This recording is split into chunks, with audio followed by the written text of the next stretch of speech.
First, start by separating 3 eggs. We need a total of 100 grams of egg whites. The egg yolks can be saved for another recipe. Try not to get any of the egg yolks in the egg white. If we do, it's going to make whipping the egg whites to stiff peak very difficult. Measure 180 grams of confectioner sugar, or also known as powdered sugar. We'll need the one with cornstarch in there. Any brand of almond flour will work. You can find these in the baking section. Go ahead and measure out 100 grams.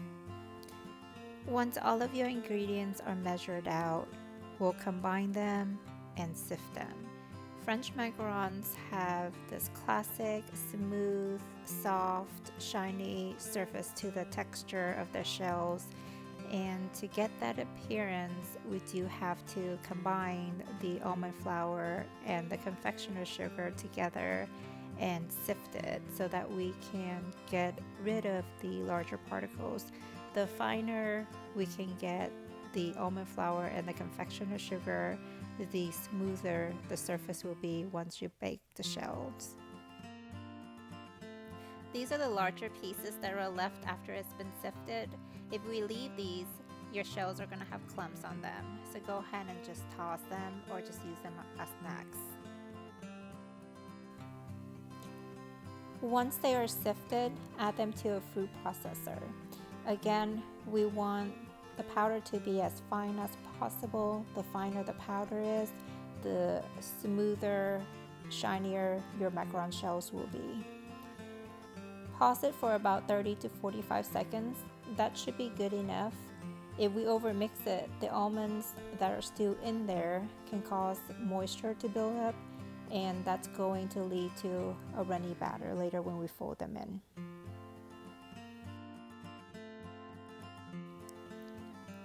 After processing it in the food processor, we'll need to sift it one more time. Sifting it this last time helps to break up any lumps that were formed in the food processor, as well as incorporating a little bit of air into the dry mixture. It's an extra step that we have to do, but so essential, so if possible, try not to skip it. French macarons are not only beautiful, they are delicious, and it's all possible because of all these extra steps that we have to go through. In a clear bowl, add your egg whites, also the salt, and the cream of tartar. To me, the meringue is probably by far the hardest part in this whole making of the French macarons. You want to be able to beat the egg whites to a stiff peak, but in the process of doing so, you have to take it slow. So start on medium speed, get to this foamy state that you're seeing here, and once you get to that part, we're going to add your granulated sugar. The granulated sugar, you want to add it in 3 different increments. We don't want to add everything all at once because that's going to break some of that air that you've already just incorporated. So by doing it in 3 times, you're able to build more density to your egg whites. Once you finish adding the last amount, go ahead and continue beating it. You're gonna beat it to where you see these little lines in your egg white mixture. Go ahead and stop and check to see if you're at stiff peak yet. Really what we want is a soft peak if you are going to add any kind of coloring to your egg whites. Here I'm adding 2 drops of mint green and mix it. Now, a lot of times you'll see that the color that you want don't always come out the same as what you see when you're mixing the egg whites. Add a little bit more than what you intend your color to be, because once you fold in your powder, the dry ingredients, and once you put them in the oven and bake them, it's going to come out a lot lighter. Here I'm checking for stiff peak, which really it creates this little peak when you lift up your egg white mixture, and it's that peak right there that you're looking for. Even if you tip your bowl over, your egg whites don't fall out. We are now ready to add our dry ingredients to our egg white mixture. Only add half of the dry ingredient at first because you don't want to dump everything in there and deflate a lot of the air bubbles that you've created in the whipping of the egg whites. Using the folding method, nicely and slowly incorporate everything well. Uh, Scoop the mixture, fold it over, press down a little bit, and then just continue on doing that until everything is somewhat mixed together. You don't have to completely mix everything at this point. We want to make sure we can keep everything still very dry and not runny. At this point, add the rest of the dry ingredient, and again we're going to do the exact same thing as what we did for the first half, using the folding method.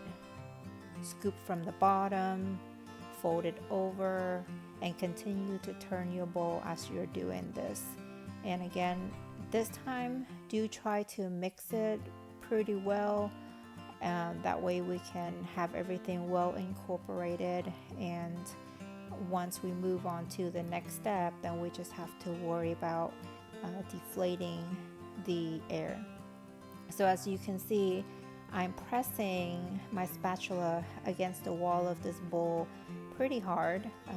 We wanted to build some air into the batter, but you don't want too much air, because if there's too much air, what that will lead to is these hollow shells later.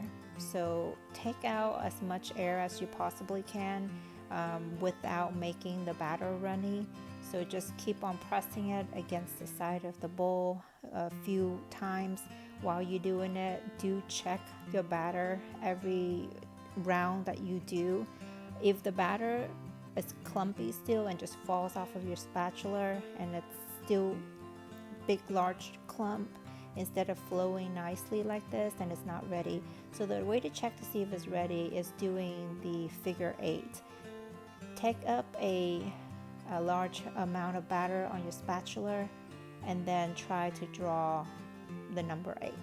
If you're able to do the figure 8 without the batter breaking, then you're ready. We're using a piping bag to pipe the batter with a round tip. I like to have a glass ready and just put the bag inside the glass. It serves as for a holding purpose. When you add the batter, only add about half of it. We don't want too much because of the warmth from your hand from holding it can also make the batter become a little bit runny. So go ahead and just add half and use that up and add the other half. French macarons are small. They're usually about all the same size, but it's almost impossible to pipe them all the same size without some help.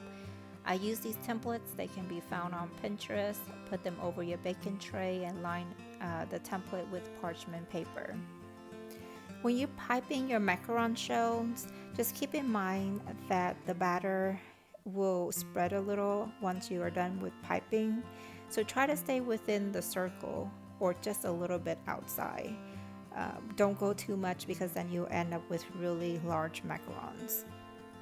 This recipe makes about 48 macaron shells, which is essentially 24 macarons.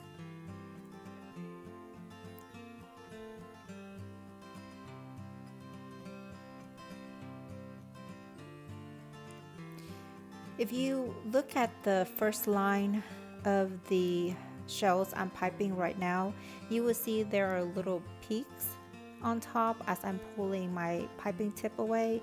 Those peaks should fall into the batter. Already you see the very first shell that I piped there is completely smooth and everything is uniform. That means that the batter was correctly mixed. If the peaks don't go away, that means the batter was undermixed, and if it spreads way too much and doesn't hold its shape, then the batter was a little bit overmixed. Make sure that you remove the template when you're done with piping your tray. And then the next step you cannot do without. Take this whole tray and tap it against the counter a couple of times. Now we took out most of the air when we deflated by the mixing process, the folding process, but some will be left, and you have to do this to be able to get rid of the rest of the bubble. Otherwise, if you leave them, then you end up with hollow shells. Once your macarons are piped, you want to let them dry. The drying process can take anywhere between 45 minutes to an hour, and trust me, there have been times where I had to leave it for 3 or 4 hours. What's important is that when checking to see if they're dry, use the tip of your finger and touch the shells. If the batter doesn't stick to your finger and also the shells don't look shiny, then they're pretty good. Make sure you run your fingertip across the entire shell, because sometimes the edges could be dry but the middle is not, and if you bake them at that stage, you're going to end up with cracked shells. In a preheated oven, bake them at 300 degrees Fahrenheit for about 15 minutes. Every single oven is different, so you have to kind of play around with the oven and the temperature a little. Once your macaron shells are completely baked, and you can tell so if you move the shells and they don't move, let them cool completely. They should be able to come off of your parchment paper easily, and if they stick to the parchment paper still, that means that the shells are not completely baked yet. At that point, just pop them back into the oven for another minute or two. So these little ridges that you see with these macarons are the classic characteristics of a French macaron, and to be able to get those little ridges that I'm showing you right now, which sometimes are called feet, is by allowing the macaron shells to dry completely, so that when it bakes, the air pushes it up and escapes to these little ridges that you see here.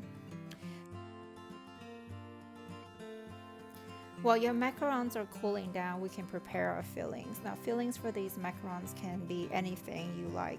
They can be buttercream, raspberry, they can be pistachio, they can be salted caramel. Here we're doing a chocolate ganache filling. So we're going to use 120 grams of chocolate, any kind of chocolate that you like, and combine that with 110 mLs of warm heavy cream. You're going to mix up the mixture. It's going to be pretty runny in the beginning, but if you let it cool down completely, it should be perfect consistency for piping these French macarons. Once your macaron shells are completely dry, we can go ahead and add our fillings.